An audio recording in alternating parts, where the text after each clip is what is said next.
The engine start and ignition control panel is on the forward part of the overhead panel. Each engine has two igniter plugs referred to as left and right igniters. The igniters operate at only one power level and are rated for continuous duty. The ignition circuits are not complete until the start switch is selected to ground, continuous, or flight, and the start lever is placed to idle.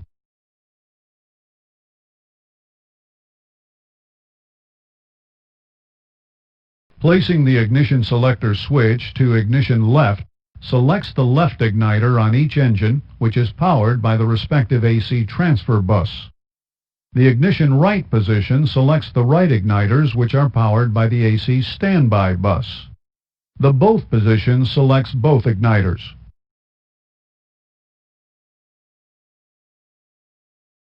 The engine start valve is electrically controlled and pneumatically operated. The starter itself is pneumatically operated. To start the engine on the ground, the engine start switch is moved to the ground position. The ground position of the engine start switch uses battery power to electrically signal the pneumatically operated start valve to open. At the same time, the pneumatically operated engine bleed valve is signaled to close.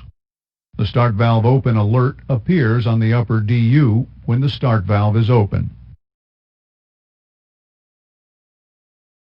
The turbine starter rotates the N2 spool through the accessory drive.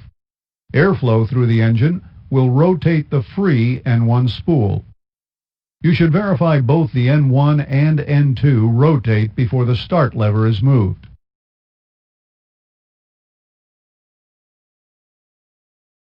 During engine start, a red radial appears on the EGT display to represent the maximum start EGT of 725 degrees Celsius.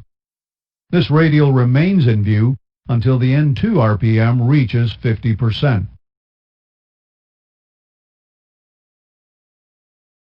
At 25% N2, the start lever is raised to the idle position. At this time, the spar valve opens and the EEC opens the engine fuel shutoff valve to provide fuel to the engine. Additionally, the igniter circuit is completed to provide ignition. The start switch is magnetically held in the ground position by normal AC power until the engine 2 RPM exceeds 56%. At 56%, the start switch moves to off. The start valve is signaled to close, and the engine bleed valve close signal is removed. The start valve open alert blanks when the start valve closes. Now note, if normal AC power is not available and a battery start is performed, the pilot must hold the start switch in the ground position until 56% N2. Well, with the start lever in the idle position, the continuous position of the engine start switch provides continuous ignition from the selected igniters. The continuous position is used for takeoff, landing, flight and precipitation, and engine operation in icing conditions. With the start lever in the idle position, the flight position of the engine start switch causes both engine igniters to operate regardless of the ignition selector switch position.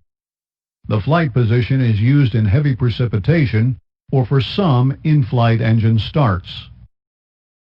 During ground starts only, the EEC provides protection for impending hot starts, EGT start limitation exceedance, and wet starts. First, we'll describe a rapid EGT rise during start or EGT approaching the start limit. If the EEC detects a rapid EGT rise or an EGT approaching the start limit, the white box around the digital EGT display flashes. The flashing white box resets to steady if the start lever is moved to cutoff or the engine reaches idle N2. If the EGT exceeds the start limit, the box around the digital display and the dial turn red, and the EEC automatically turns off the ignition and closes the engine fuel shutoff valve. When the EGT falls below the start limit, the display changes back to white. Sometime after engine shutdown, the white box around the digital EGT display turns red to remind the crew there's been an EGT exceedance. What about a wet start or no light off condition? Well, in this case, the EEC turns off the fuel and ignition to the engine if there is no EGT increase within 15 seconds after placing the start lever to idle. This completes the ground start protective features of the EEC. In-flight engine starts may be made with engine windmilling or pneumatic starter assist. Your checklist provides guidance as to which in-flight start procedure to use. Now, normally, the engine start is performed with the engine windmilling and the engine starter is not used. However, if airspeed is less than required for a windmill start, a magenta crossbleed appears above the N2 display. The crossbleed display is a prompt for the crew to crossbleed the pneumatic air and to use the engine starter to start the engine. Finally, the EEC provides engine rollback protection during flight. The EEC will activate both igniters if it detects a rapid, uncommanded decrease in N2 RPM, or if the N2 goes below idle but is above 40%. The automatic activation of both igniters provides an automatic relight feature so as to provide flame-out protection. This completes